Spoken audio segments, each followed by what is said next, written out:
कोई भी देश उस वक्त तक आर्थिक रूप से मजबूत नहीं बन पाता है जब तक कि वह देश आत्मनिर्भर न बना हो। आत्मनिर्भर एक ऐसी चीज है जो उस देश की अर्थव्यवस्था को पटरी पर ला सकता है। लेकिन क्या आपको पता है कि आत्मनिर्भर का मतलब होता क्या है, आत्मनिर्भर के क्या फायदे हैं? तो आज हम आपको आत्मनिर्भर से क्या फायदे होंगे, क्यों लाया जाता है, इसी के बारे में बताने वाले हैं। साथ ही एमएसएमई क्या होता है, इन सब के बारे में भी जानेंगे। सबसे पहले समझिए कि आत्मनिर्भर का मतलब होता क्या है। आत्मनिर्भर का मतलब होता है आत्मविश्वास, मतलब अपने बलबूते पर जीवन यापन करना। और हाल ही में भारत सरकार भारत को आत्मनिर्भर बनाने की बात कही है।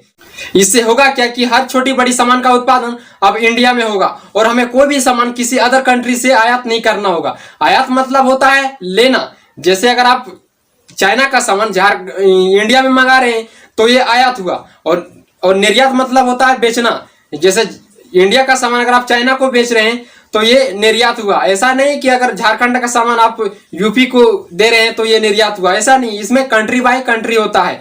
और आत्मनिर्भर से देश के हालात ही नहीं सुधरेंगे बल्कि आर्थिक रूप से और भी मजबूत होगा देश। इसके लिए भारत सरकार 20 लाख करोड़ आर्थिक पैकेज का ऐलान भी किया है और इसके साथ ही एमएसएमई भी जोड़ दिया है। एमएसएमई का मतलब होता है Microsoft small and medium enterprise. इसे हिंदी में लघु सूक्ष्म एवं मध्यम उद्योग कहते हैं।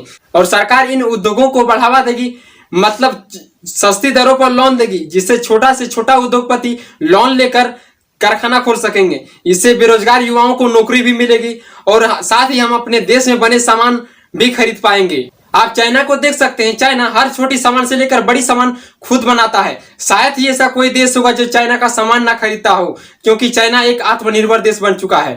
इसलिए हमें भी भारत को आत्मनिर्भर बनाना चाहिए। लेकिन ये इतना आसान नहीं है जितना बोलना आसान है। इसके लिए हमें और आपको मिलकर विदेशी वस्तुओं का बहिष्कार करना चाहिए, अपने देश में बने सामान को खरीदना चाहिए, अपने देश की सामान पर भरोसा करना चाहिए, लोकल वस्तु को खरीदना चाहिए, मेक इन इंडिया को प्रमोट करना चाहिए। हमें मिलजुल कर आर्थिक मंदी के खिलाफ लड़ना चाहिए। लेकिन हमें एक दूसरे की बुराई करने से फुर्सत कहाँ है। यहाँ हिंदू मुसलमान को गाली दे रहा है, मुसलमान हिंदू को गाली दे रहा है। यहाँ तक कि कुछ हरामी लोग तो मरे हुए लोगों को भी हिंदू मुस्लिम करके गाली देते हैं। अगर हिंदू को मुसलमान से खतरा होता तो महाराणा प्रताप सिंह का नौकर मुसलमान ना होता, और अगर मुसलमान को हिंदू से खतरा होता तो अकबर का नौकर हिंदू ना होता।